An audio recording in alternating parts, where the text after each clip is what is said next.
दोस्तों, क्या आप तसव्वुर कर सकते हैं कि एक ऐसा जानदार जो हज़ारों साल पहले इस ज़मीन से मिट चुका था, वो दोबारा ज़िंदा होकर आपके सामने खड़ा हो? ये किसी साइंस फ़िक्शन फ़िल्म का सीन नहीं, बल्कि इंसानी तारीख़ का सबसे बड़ा मौजज़ा होने जा रहा है। हम बात कर रहे हैं वोली मैमथ की, वो अज़ीमुल जुस्सा हाथी जो कभी बर्फ़ानी दौर के बेताज बादशाह हुआ करते थे। तकरीबन 4000 साल पहले जब मिस्र में एहराम मिस्र तामीर हो रहे थे, तब ज़मीन के आखिरी मैमथ साइबेरिया के एक जजीरे पर अपनी बका की आखिरी जंग लड़ रहे थे।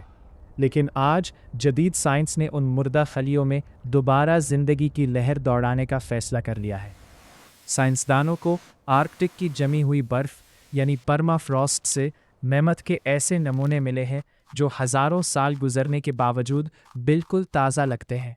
उनके बाल, उनका गोश्त और यहाँ तक कि उनकी रगों में मौजूद खून भी मुंजमद हालत में महफूज मिला है।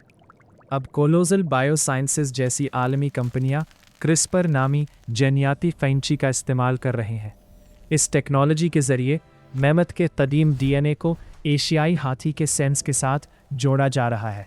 मकसद एक ऐसा हाइब्रिड जानदार पैदा करना है जो दिखने में बालकुल मैमथ जैसा हो, जिसके जिस्म पर लंबे भूरे बाल हों और जो मनफी 40 डिग्री की सर्दी में भी सुकून से रह सके। मगर सवाल यह है कि हम एक मुर्दा नस्ल को वापस क्यों ला रहे हैं?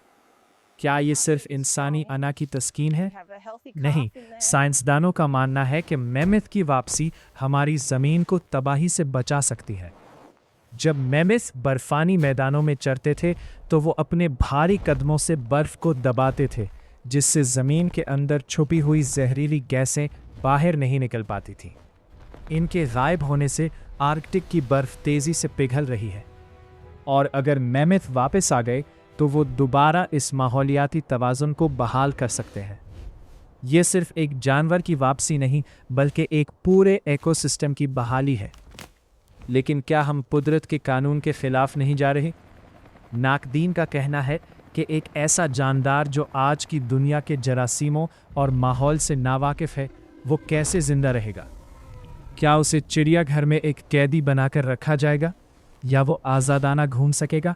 ये वो सवालात हैं जिनका जवाब आने वाला वक्त ही देगा। मगर एक बात तय है, वो लम्हा जब पहली बार एक मैमथ का बच्चा दोबारा इस ज़मीन पर सांस लेगा, वो इंसानी तारीख़ का सबसे बड़ा मोड़ होगा। मौत पर ज़िंदगी की ये जीत साबित कर देगी कि इंसान अब सिर्फ कुदरत का तमाशाई नहीं रहा, बल्कि वो तारीख़ को बदलने की ताकत रखता है।